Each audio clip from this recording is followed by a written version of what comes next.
What's going on, guys? Venny here, bringing you a Team of the Year prediction. Who I want to be in the Team of the Year. If you guys want to be involved with this, over on FootWiz they're doing like this thing where you can just like submit your team out of the 55 selected players. I think you have to go 1 keeper, 4 defenders, 3 midfielders, 3 attackers. So yeah, if you want to get involved, vote who you want to be in the Team of the Year, crack on with that. Hopefully we get the players we want. Let me just go over, I'm doing it on my PlayStation at the moment because I haven't got anything set up with my computer. I'm just basically recording straight off the PC to the PlayStation. So this is my Team of the Year, who I want, well, not who I want, who I think is going to get Team of the Year, and then I have put other players down in subs who I think could be potential get in. Team of the Year keeper we'll start with is De Gea. You know De Gea is one of them guys in football who can just do crazy stuff from in goal. It's not really a position you really expect to to be able to do anything amazing, but sometimes you see these clips of De Gea when it's like his reflex saves are crazy.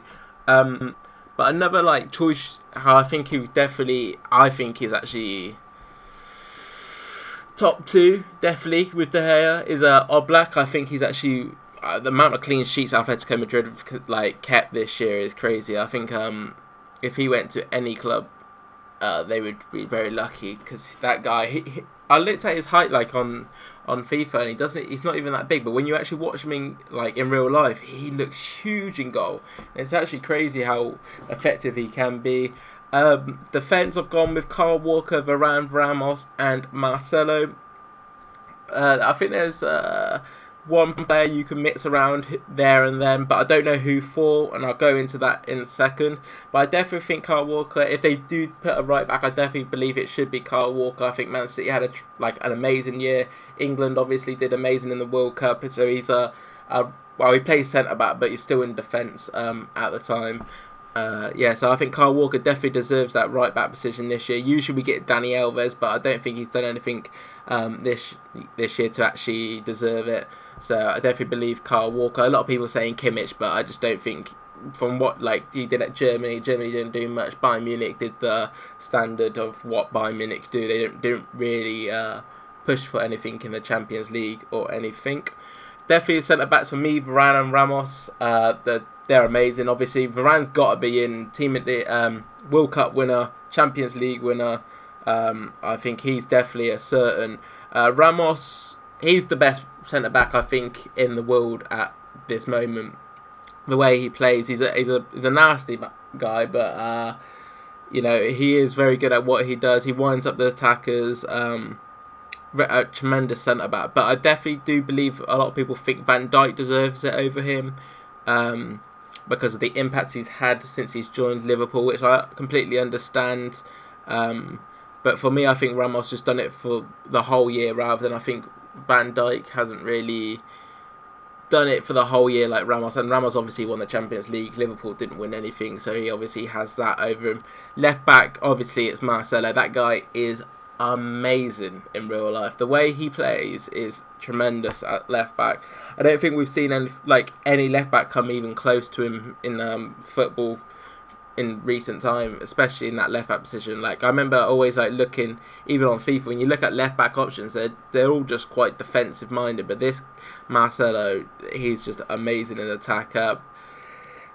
In midfield, we got Kante, Hazard, and Modric.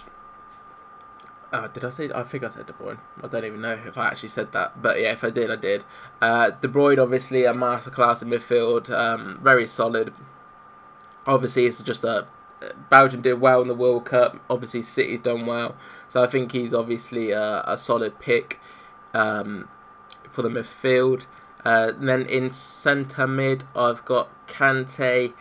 Kante, obviously World Cup winner, did well at Chelsea. Well, Chelsea didn't really do too well, but you just see the impact he has on a team when playing. I just don't see any other midfielder getting it over him. But if I say, he'll never get voted, I don't think. But that Casemiro, if you watch him in real life, he has an amazing impact for Madrid and Brazil. He just disrupts the game so quick and early, and then obviously just passes it off to Modric and Kroos and lets them do what they got to do. Obviously Modric is going to finish off the midfield. You know, he just basically won everything individually and team-wise. Obviously he got Champions League, and then he came second with Croatia in the World Cup. He's definitely in.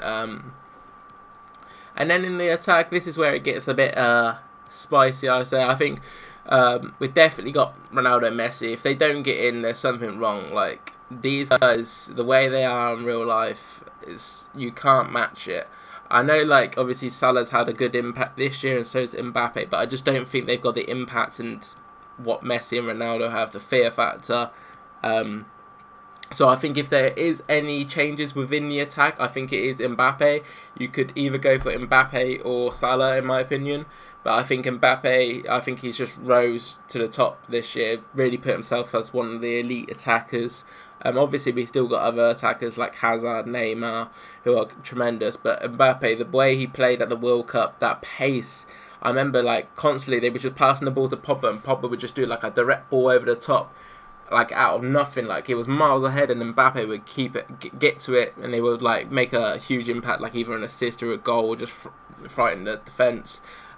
So yeah, I definitely think this is my team of the year predictions. Obviously, as I mentioned, you got Van Dijk, Salah, and Hazard, who I think people do sleep on Hazard. I'm a Chelsea fan, so maybe I'm a little bit lenient to that, but Hazard, he had a tremendous World Cup for Belgium, obviously always solid, but I don't think he's good enough to get into the team of the year. Maybe in a year or so, as long as he keeps playing well under Seri and getting a couple more goals under him, I think people will start realising the impact he does. I think that's what a lot of people look at, is actually stats rather than actually watch the game and see what type of impact they have in the game. So yeah, as I mentioned, you can vote for your team of the year. I will leave the link in the description if you want to vote. Let me know your team of the years, who you think is going to get in, who you want to get in, who maybe is not in, who like maybe I haven't picked or anything. But yeah, that'd be it, guys. Don't forget to leave a comment, subscribe, like, whatever you like, and